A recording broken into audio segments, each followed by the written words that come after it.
My guest is Pat McCafferty. He's the Managing Director of Yarra Valley Water, and we're talking today about the digital water meter replacement program. Thanks for coming in. You're welcome. It seems inevitable, doesn't it, that you'd have digital meters in households and in businesses. What have you got to do to get there?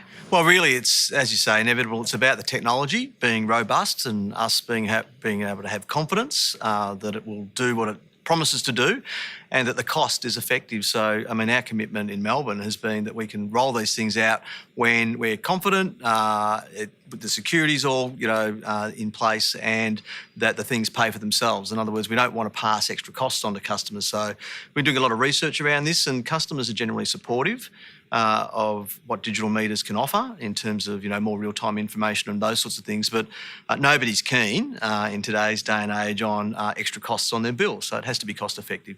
And so currently you're collaborating with other water utilities in Melbourne to have a look at this. Correct. What are you trialling? So we're trialling different meter types, different networks.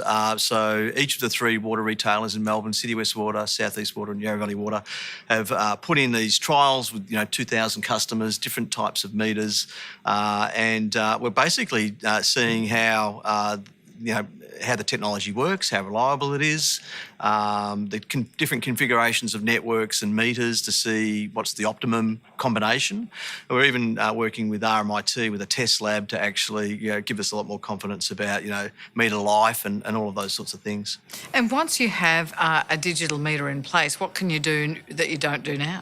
The basic value proposition is because you've got real-time information, you can find out if you've got a leak in the house. So classic example that we've had, and even with the digital rollout, we've found that a lot of houses already have pre-existing leaks and people just don't know that they're there.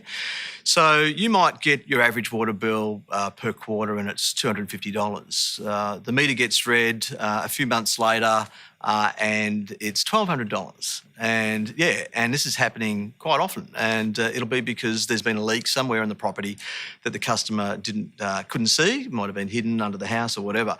So there's bill shock and all of those sorts of things. With digital meters and real-time information, we'll be able to send an alert or contact the customer and say, there's something going on at your property, looks like you might have a leak, and they can get a plumber in, get the thing resolved straight away. So all of that lost water is saved, as well as the cost to the customer of actually having to pay for the water that they lost. So that's the main prize. And the second part of the prize is the network. So once we're able to connect every household up with real-time information and our water supply network with sensors, we'll be able to get really granular on what's happening in terms of the performance of the water supply network and pinpoint our own leaks before they become bursts. And of course, again, you're saving water, you're saving money when you do that.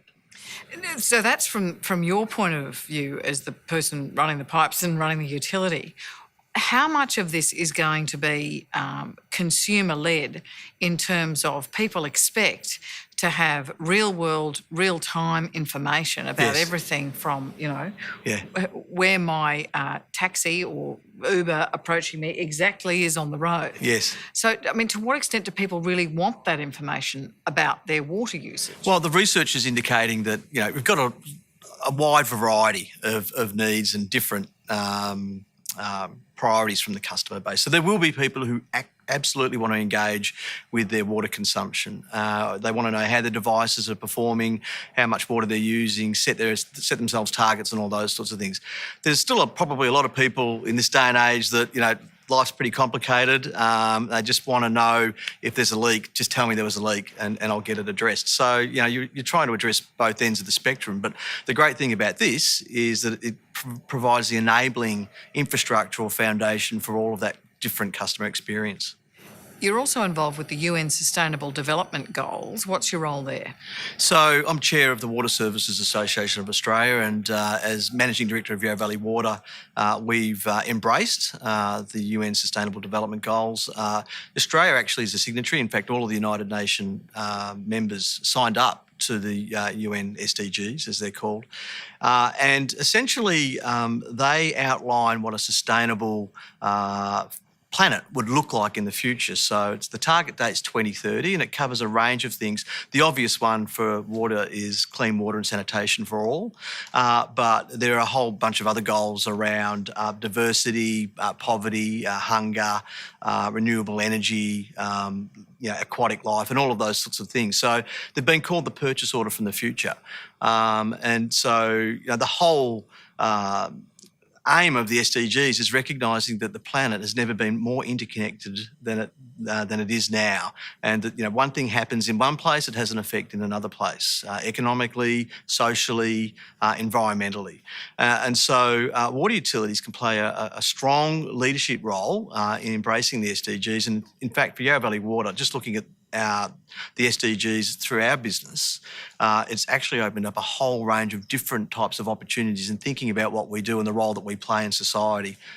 in a far more impactful way. So clearly, every organisation has an obligation to focus on what it's there to do, but we also have to recognise that we all have impacts, both benefits and costs, to broader society, and that's what the SDGs are all about. It sounds like it's shaping day-to-day business and the goal setting that you do right now. Can you give us an example of that? Yeah, classic example would be diversity. So in the UN SDGs, it's about equal gender equality, and of course, for Yarra Valley Water, recognising that we have a very diverse customer base.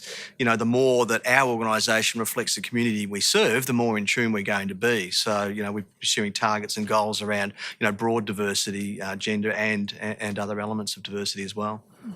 It's a fascinating working life you have, Pat. Thanks for talking about it. Thanks, Alan. Pleasure to be here.